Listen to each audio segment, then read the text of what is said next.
یہ ویسے کوئی ایسا یعنی ان یوزل نہیں ہوگا کہ انہیں 1 ہفتے یا 10 دن کی بیل مل جائے. ٹھیک.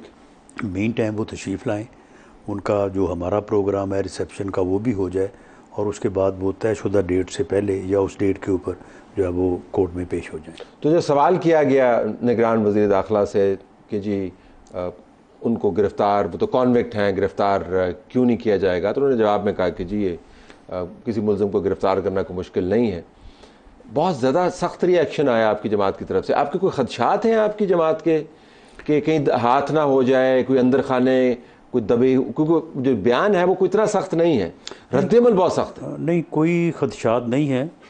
اور اس میں دراصل جس چینل سے وہ انٹرویو نشر ہوا اور اس کے بعد اس چینل نے جس طرح سے اس کو ڈسپلے کیا ہیڈ لائنز میں، اور جس طرح سے یہ بات سرفراز بگٹی صاحب کی درست ہے کہ سیاق و سباق سے ہٹ کے تو جس نیگیٹیوٹی میں اس کو ڈسپلے کیا، تو اس کا جواب یا رد عمل دینا بعض اوقات، اور اس دفعہ بھی میں سمجھتا ہوں کہ وہ پبلکلی جس طرح سے وہ نشر ہو رہا تھا، رپورٹ ہو رہا تھا، تو وہ دینا تو خیر وہ ضروری تھا. لیکن مین ٹائم جب یہ بات ہو رہی تھی کہ یہ رد عمل دیا جانا جو ہے وہ ضروری ہے، تو میں نے کوشش کی کہ میں بگٹی صاحب سے رابطہ کروں. ٹھیک. لیکن وہ رابطہ نہ ہو سکا. اس کے بعد جب ان کا فون مجھے آیا تو میں نے ان کے ساتھ بات کی، تو انہوں نے پھر یہ کہا کہ یہ سیاق و سباق سے ہٹ کے یہ ایسے کیا گیا. میری بات نہ، میرا یہ مقصد تھا، نہ میں نے بات اس طرح سے کی ہے. تو اس کے بعد پھر میں نے ان کا پورا انٹرویو جو ہے وہ میں نے پھر خود بھی دیکھا، تو اس میں ان کی بات جو ہے وہ درست ہے. تو آپ ان کی وضاحت سے اور ان کی وضاحت سے مطمئن ہیں؟ جی مطمئن ہے. اور میں اسے جو ہے وہ بلکہ پارٹی لیول پہ بھی ہم نے اس کو ایکسیپٹ کیا ہے. تو آپ اپنا ٹویٹ پھر وڈرا کر لینا.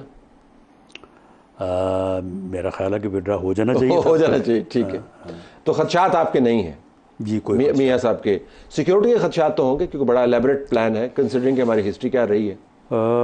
بالکل. وہ اس لیے ہیں کہ کیونکہ ہم ان کے استقبال میں ایک بڑا جو ہے وہ اجتماع کرنے جا رہے ہیں، تو جب بھی کہیں بڑا اجتماع ہو تو اس میں سیکورٹی کے خدشات تو لازم ہیں. لیکن اس بارے میں پنجاب گورنمنٹ سے بھی اور انٹیریئر منسٹری سے بھی، بلکہ بگٹی صاحب سے ہی جو ہے وہ اس سلسلے میں ہم بیٹھیں گے، اور ہم یہ چاہیں گے کہ وہ اس بارے میں فول پروف سیکورٹی کے ارینجمنٹس کریں. اور آپ کو کچھ تجاویز بھی ہوں گی کیونکہ آپ خود فارمر وزیر داخلہ ہیں، تو آپ کو تو بہت ساری چیزوں کا علم ہے کہ کن کن بٹنوں کو دبانا ہے فول پروف سیکیورٹی کے لیے. ہاں بالکل. وہ سارا جو ہے وہ انہیں بھی معلوم ہے، ہمیں بھی معلوم ہے. تو اس بارے میں ایک اسٹریٹجی جو ہے وہ انشاءاللہ ترتیب. تو یہ تو ایونٹ ہو جائے گا اور نواز شریف صاحب آ جاتے ہیں آپ کے پلان کے مطابق. جو بڑا سوال ہے میرے خیال میں سب سے بڑا سوال ہے، جس میں I'm sure آپ کی پارٹی میں بھی ڈیبیٹ ہو رہی ہوگی، کہ آ کے وہ کہیں گے کیا. وہاں سے جو کہتے سنائی دیے ہیں وہ تو احتسابی ایک بیانیہ ہے. مریم نواز جاتے ہوئے امید کا بیانیہ دے رہی ہیں، پاکستان سرزمین شاد باد وہ والا بیانیہ دے رہی ہیں. آپ نے لوگوں کو ڈیولپمنٹ اور ترقی کا بیانیہ بھی دینا ہے، تو آپ کا بیانیہ ہے کیا؟ وہ کوئی فائن ٹیون کیا آپ نے کہ نہیں؟ دیکھیں اس میں دو چیزیں ہیں. ایک تو یہ ہے کہ میاں نواز شریف صاحب وہاں پہ آفس اپنے جاتے آتے کبھی کبھار جو ہے وہ میڈیا سے مخاطب یا بات کرتے ہیں. وہ بات بڑی مختصر ہوتی ہے اور اکثر اوقات میڈیا کے کویسچن کا جواب ہوتی ہے. ٹھیک. کبھی خود سے انہوں نے بات نہیں کی. دوسرا جو 18